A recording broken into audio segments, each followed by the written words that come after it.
So welcome to the first episode of Great Togs Talk. Clues in the title. A couple of our, I don't know if you've used the word fart, but a couple of our people talking about everything creator, you know, both from, I keep on saying name all the time, both from photo and video, telling us a little bit of a history about who we are and kind of where we've come to get to this point.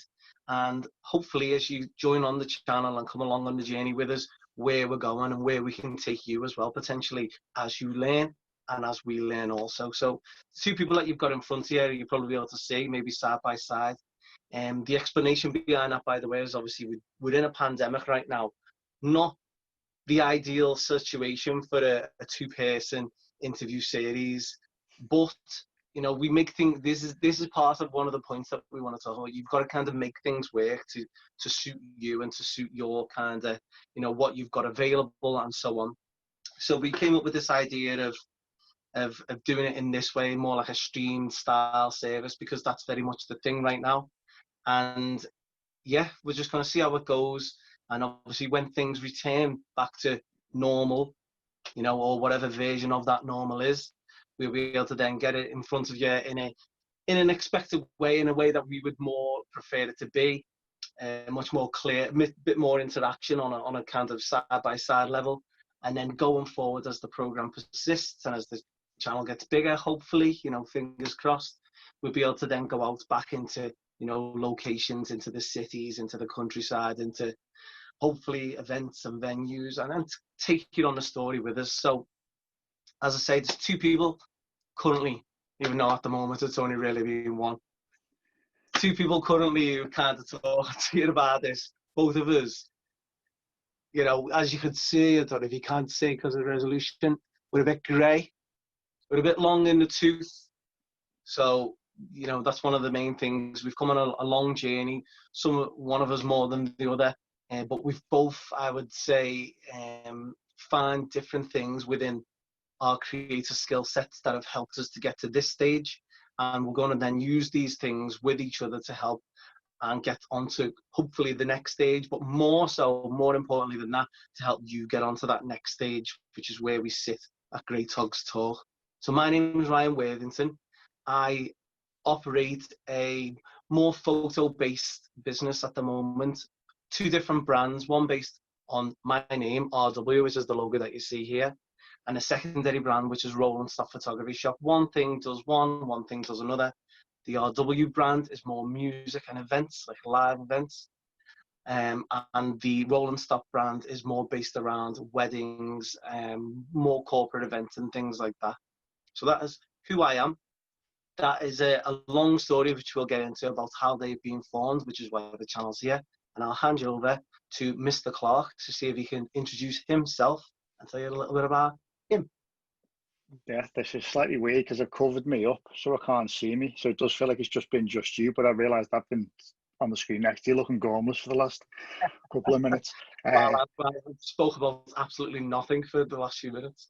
Yeah, so my name's Clarky. I am a photographer. I do a lot of video these days, but I've thought long and hard about this, and I wouldn't call myself a videographer. I think that would take too much away from people who spent, you know, time learning a craft specifically. I'm someone who, through the use of hybrid cameras and the new technologies, has broached into video, and I'm enjoying it, but I'm still a photographer at heart, and that's what I'm going to call myself.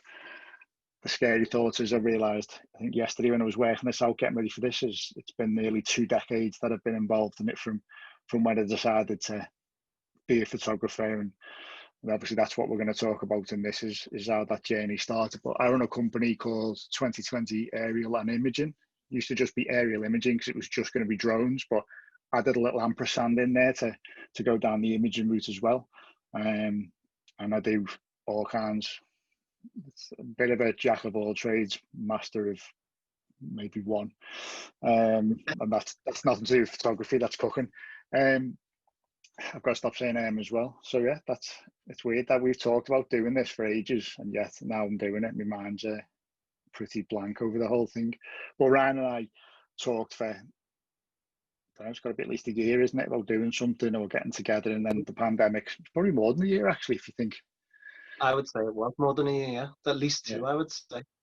And I think that we've got totally different backgrounds, or no, we've got totally different backgrounds about how we got into photography and where we're at. And I think I've got a lot he can learn from me, more of what mistakes not to make. And, you know, he's got a bit of a fresher eye of the whole thing than I have. And there's definitely a lot I could learn from him. And the point in this is to hopefully someone else can at least watch one episode and go, that's a good bit of advice that I'll go and try that out myself. Yeah, so I think Clarky's touched on it perfectly there. Obviously, we have, and I think this is the thing with a lot of things. I think to some degree, unless you're lucky, more often than not, you'll stumble onto photography, or you'll have a love for photography, but you'll very much always start out on your own, which is difficult, you know. And I think for me, and maybe you can agree as well, Clark, is that you can you start off in such an isolated shell. You go and find yourself some information online, or you might have went and done it at college, you know, things like that. But it's very difficult to find somebody who's a little bit longer down the line who can actually give you the instruction and hopefully give you the kind of the platforms, the kind of the mental side of it that will hopefully take you on from, you know, small novice to potentially something more. Yeah, I totally agree. It's weird though as well, because I trained as an assistant. I did that for a few years, and best times in my photography life, to be honest with you.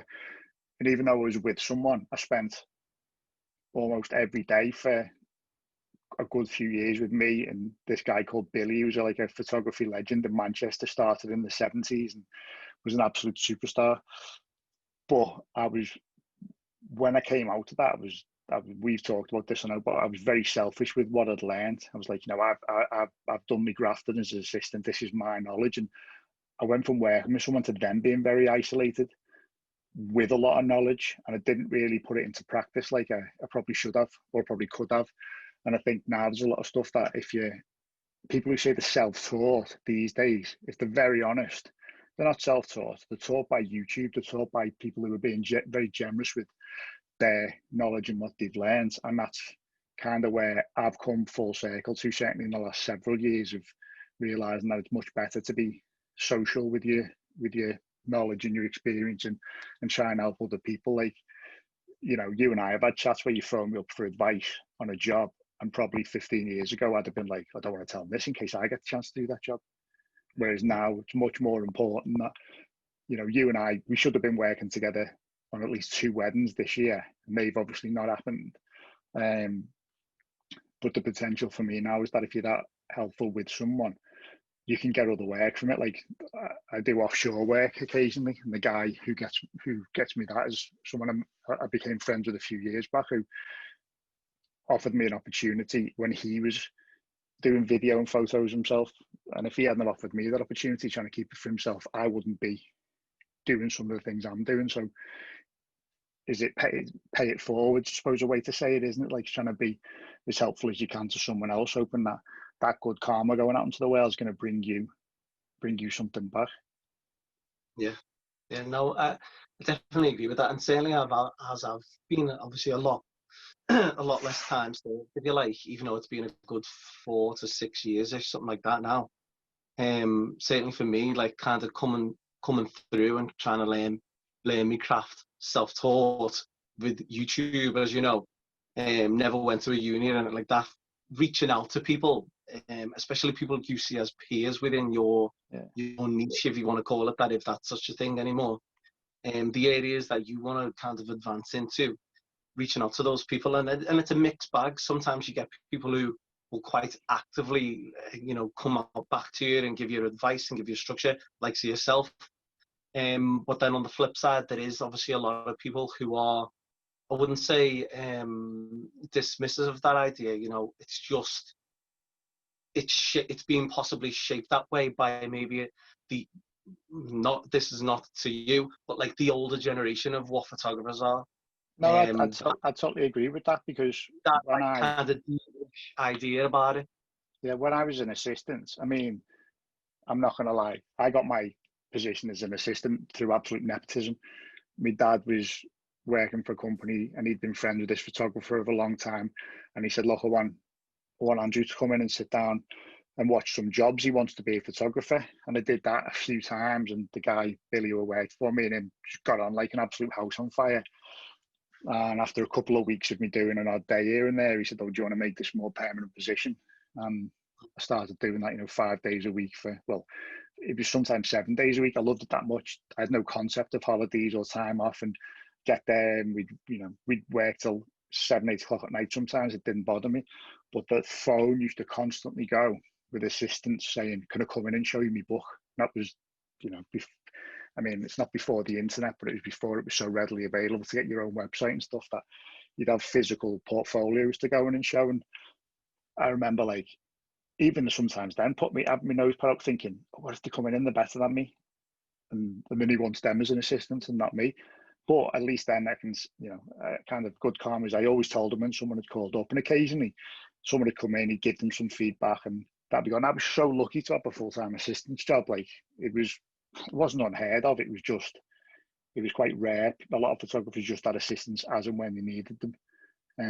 But that element of not sharing, I definitely think it's a generational thing. I think now, if you look at, I don't think the YouTube generation's I don't think it's an age thing anymore, but the YouTube generation of people sharing that wealth of knowledge. And don't get me wrong, there's you see videos where they're making a video because someone else has made it.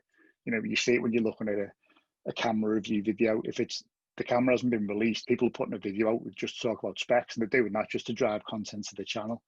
And if that's what they want to do, that's fine. But for me, I want to be in a position that if I can tell some stories and people learn something more often from what not to do, and that makes one bit of a difference, then I'm happy with that. Do you know what I mean? Mm-hmm. And I think this is going to be a good one for not only for the hopeful audience that it will build, but also for myself as well. Because as you say, you do tend to make mistakes, and even in the short time that I've been, well, I say short, short in terms of lifetime, I'd say that I've openly made many, many, many mistakes. I think the only way to really get to the center point of trying to be the better version of yourself within that craft is by making mistakes. I think if you come into it thinking that you're going to be the absolute best, then you're absolutely never going to make an error or anything like that from the get-go, you'll probably find yourself out of love with it quite quickly, because it's the persistence for that perfection that kind of keeps me hungry, and maybe that's the same for everybody else.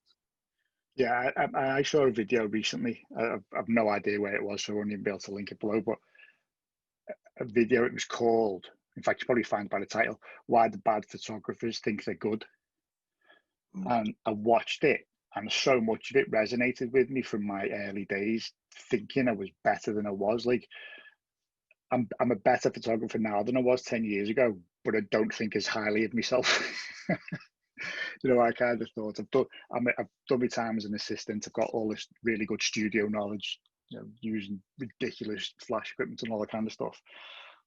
And I'd thought I was better than I was, and I was doing some good work. Like, if I had to show a book now, I would still use some stuff I shot 10, 15 years ago. Some of it's like, I think, nice timeless photography. Technically, it's sound. But there was a lot of it made me think about my attitude back then and what it is now.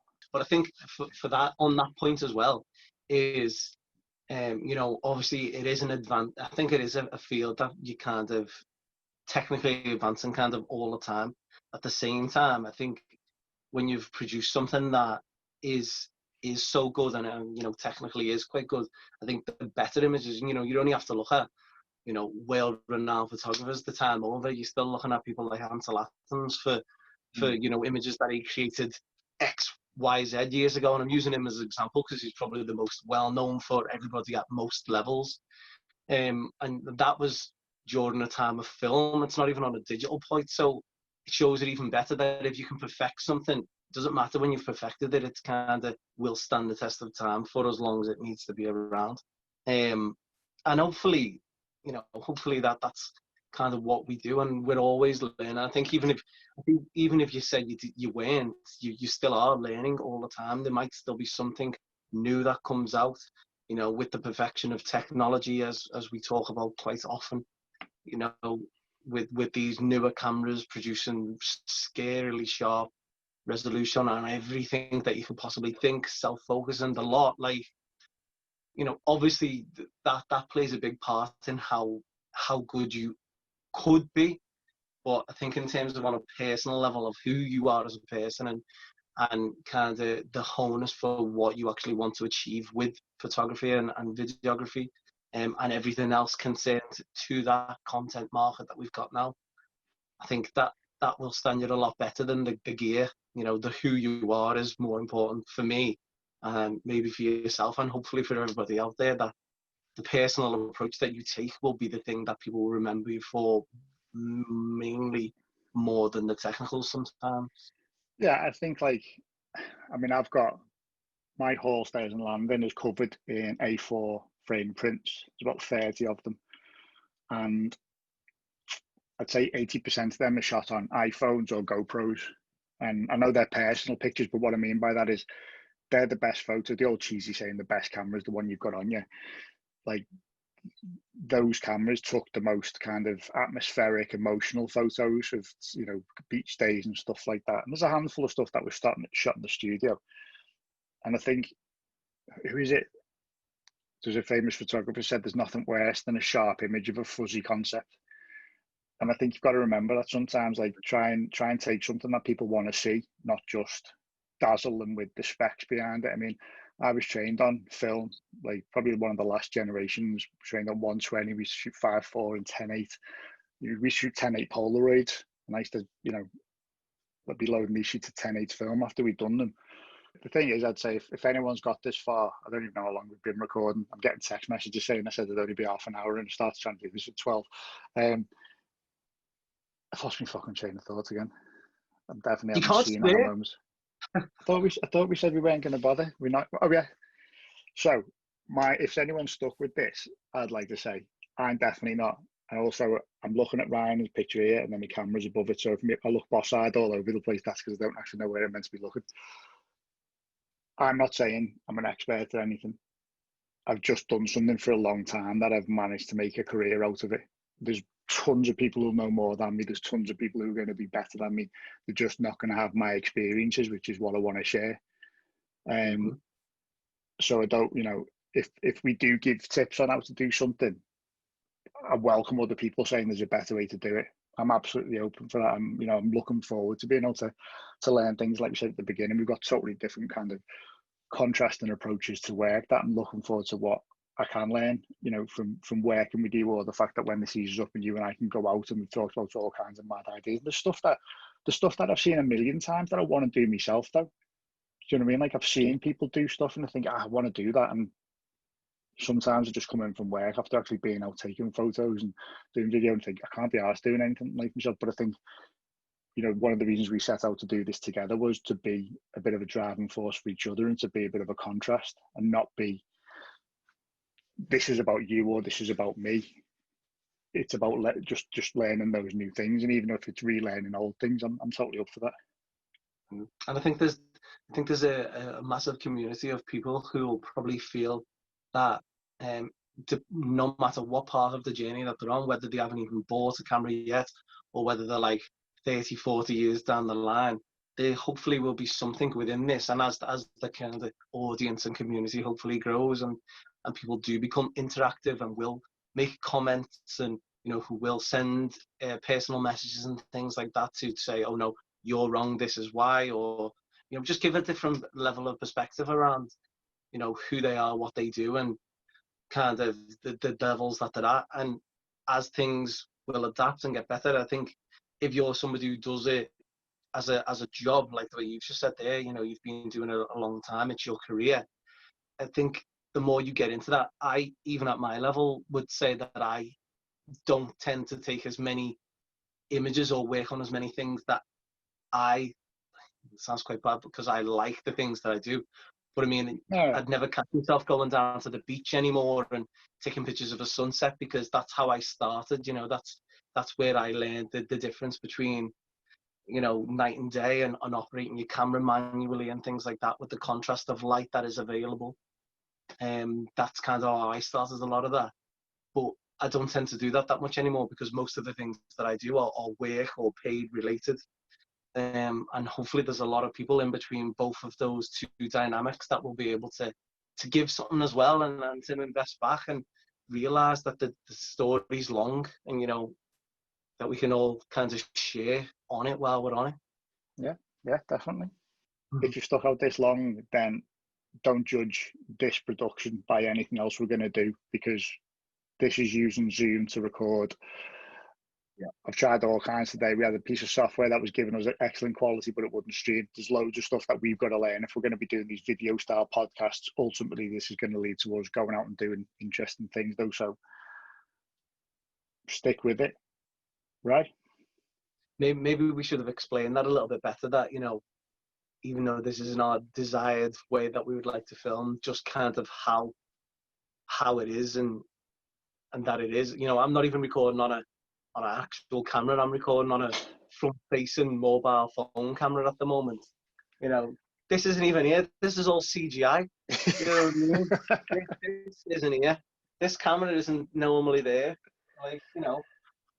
But in terms of everything quality-wise, and I think a lot of people always say that content is key, and hopefully that if you, as you say, if Clarky said, like, you know, I've got this far and you're even semi-interested, I think there's a very long and meaningful kind of story to come, and hopefully you will come back and listen to us drone again. Well, again, just to reiterate, or not to reiterate, just to make this point, the reason we're doing this now is because if we wait for the perfect time, it's probably never going to happen. This is a good time to just get stuff done. Again, lockdown, we've been talking about doing this since the lockdown 2 started the other week. This is the first. Well, we talked about working together since March, but I mean, this idea, this concept, when I phoned you up and said, or text you saying, do you want to do a video podcast just about careers and paths and stuff? That took us about a month to get to this stage. And if we were going to put it off and wait till the lighting was perfect, wait till both cameras would, fuck it, we'll do it forever. And I think you've got to, I thought I was going to get through a whole video without referencing our obsession with Peter McKinnon videos, but not a chance. He did an episode once where he talked about something done is better than perfect, or someone gave him that saying. I can't remember if it was the same, but I remember they painted it on his door saying done is better than perfect. I think that's where we're at now. Like, if we're going to wait for this to be perfect in a studio with perfect sound and perfect lighting, that's either not going to happen for a fucking long time, or it's not going to happen at all, because I don't know when we're going to get a chance to sit down in the studio together. So this is our done is better than perfect, just to kick it off and see where we go with it. Great point. If you haven't got anything from the rest of the talk, you should have got something from that. Well, if you're going to get anything from the rock and roll lifestyle of a photographer, I'm getting text messages that I need to go shopping to get some food in from Aldi. So I'm going to go and do that now, and we will see you in episode 2, or maybe episode 1 if this doesn't become episode 1. Yeah, we'll do it like Star Wars did and go from the back to the front when we actually put it out there. Yeah, I like it. Right, I'm going. Go ahead. I'll catch you later. I've been looking at every different place possible on this, so I'm going to finish by doing this. Wait there. You've got to do an outro, haven't you? You've got to do an outro. So thanks for everyone coming in and listening to us Great Togs talk. It's been lovely to finally get something down, and you know, hopefully you'll come back and see us again. So much like all other loved YouTubers and current people out there, we'll see you in the next one. Remember that old saying? We'll change that though, Clark, and we'll find our own, because I hate it. Right, see you later. Do the Peter McKinnon fade out. Shh.